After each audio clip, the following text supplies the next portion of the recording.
आज हम चर्चा करने वाले हैं दक्षिण भारत पर। जी हाँ, दक्षिण भारत के अंदर तमिलनाडु का क्षेत्र है मदुरई। मदुरई में एक ऐसा झूठ बोला गया है जिस पर यकीन करना तो दूर है कि उसकी हकीकत भी नहीं है। मदुरई के अंदर विश्व की सबसे बड़ी झूठी पार्टी, जी हाँ झूठी पार्टी इसलिए क्योंकि इस पार्टी का प्रत्येक नेता जब भी जनता को कुछ बताने का प्रयास करता है तो वो सिर्फ झूठ ही बोलता है।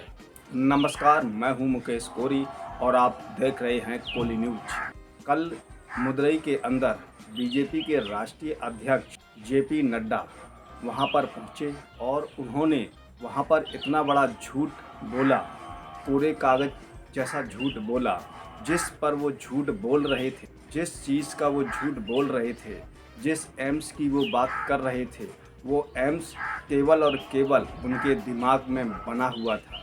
मदुरई के अंदर बीजेपी के राष्ट्रीय अध्यक्ष जाते हैं और वहाँ पर वो झूठ बोलकर आते हैं और एक ऐसा झूठ जिसकी नींव भी नहीं खुदी, एक ऐसा झूठ उसकी ईंट भी नहीं लगी।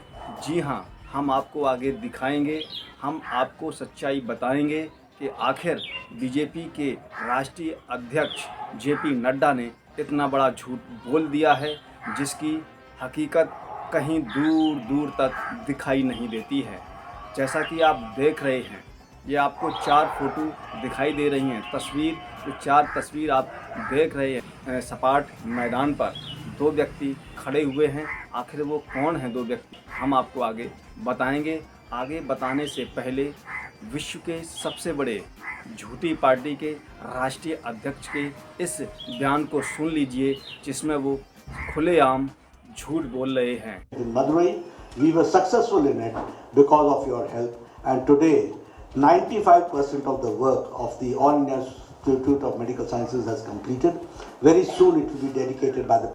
इस तरह से उन्होंने मदुरई के अंदर झूठ बोला और जैसे ही उनके मुँह से ये झूठ निकला है कि उसकी हकीकत को जानने के लिए 2 लोग वहां पहुंचते हैं और उस ज़मीन का ब्यौरा करते हैं और देखते हैं कि 95% जो एम्स बन चुका है वो आखिर है कहाँ, एम्स की वो ईंटें कहाँ हैं जिस पर वो इमारत खड़ी है, एम्स की वो कर्मचारी कहाँ हैं जो उसके अंदर काम कर रहे हैं, एम्स का वो दवाई घर कहाँ है जहाँ लोग दवा ले रहे हैं, एम्स इमरजेंसी कहाँ है जहाँ पर को देखा जा रहा है। ऐसे तमाम चीज़ों को उन्होंने वहाँ निरीक्षण किया और उन्होंने वहाँ पाया कि जो 95% एम्स बन चुका था उसकी उस ज़मीन पर आप देख रहे हैं कि किस तरह से मैदान सपाट पड़ा हुआ है, वहाँ पर गड्ढा नहीं है, नींव भी नहीं खुदी है और आपको एम्स दिखाई दे रहा है कि पूरे का पूरा एम्स बना हुआ है। जैसा कि आप देख रहे हैं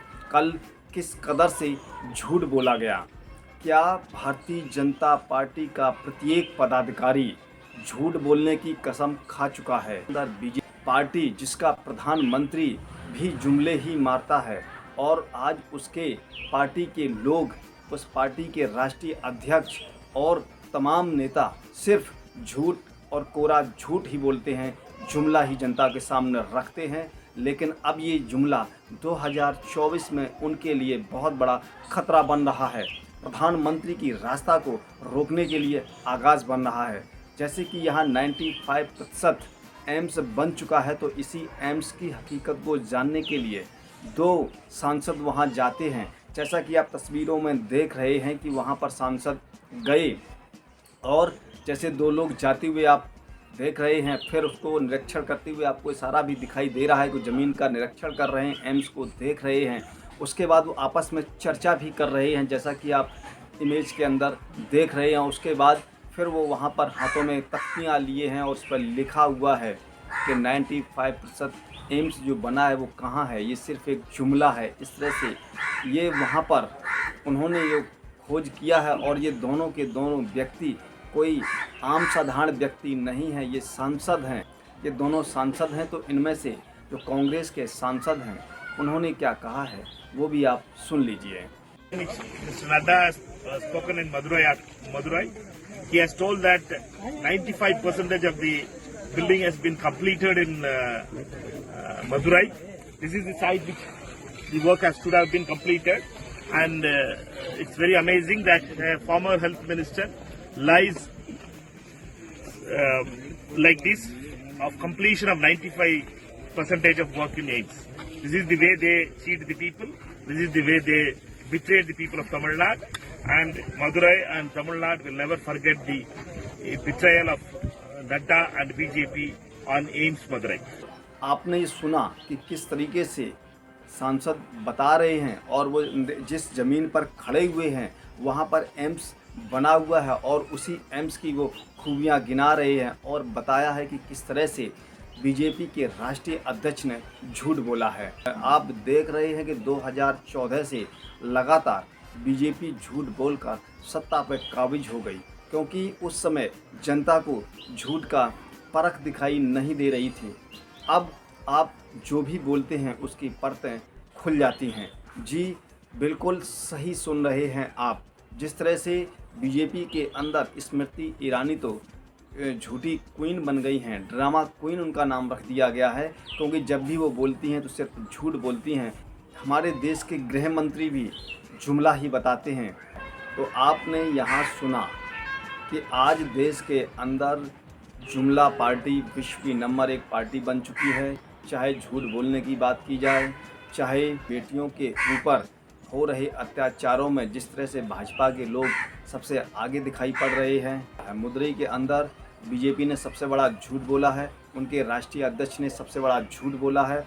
और यही नहीं रुकते, इसके साथ ही गृह मंत्री जो अमित शाह जी हैं वो बिहार में जाके झूठ बोलते हैं। जो विश्व की नंबर 1 पार्टी है वो इस समय झूठ की नंबर 1 पार्टी बन चुकी है। उस पार्टी का प्रत्येक नेता जब कुछ बोलता है तो सिर्फ झूठ बोलता है, अफवाह फैलाने की बात करता है, नफरत फैलाने की बात करता है और हकीकत से दूर हटकर 25 साल आगे तक के सपनों का ब्यौरा, झूठा ब्यौरा दिखाता है। आपने हमारी खबर को सुना, आपको यहाँ पर अपनी राय रखनी है और राय रखने के साथ खबर को लाइक करें और अधिक से अधिक शेयर करें। हमारे चैनल को अभी तक आपने ज्वाइन ना किया हो तो आप चैनल को ज्वाइन कर सकते हैं, ज्वाइन कर रहे हैं। तो अभी तक चैनल को सब्सक्राइब ना किया हो तो नीचे जाकर सब्सक्राइब बटन पर क्लिक करें, बेल आइकन पर प्रेस कर दें, जिससे कि हमारी पढ़ने वाली प्रत्येक खबर की नोटिफिकेशन सबसे पहले आपको प्राप्त होगी। हम फिर मिलेंगे एक नई खबर के साथ, तब तक आप हमको इजाज़त दीजिए। जय भारत।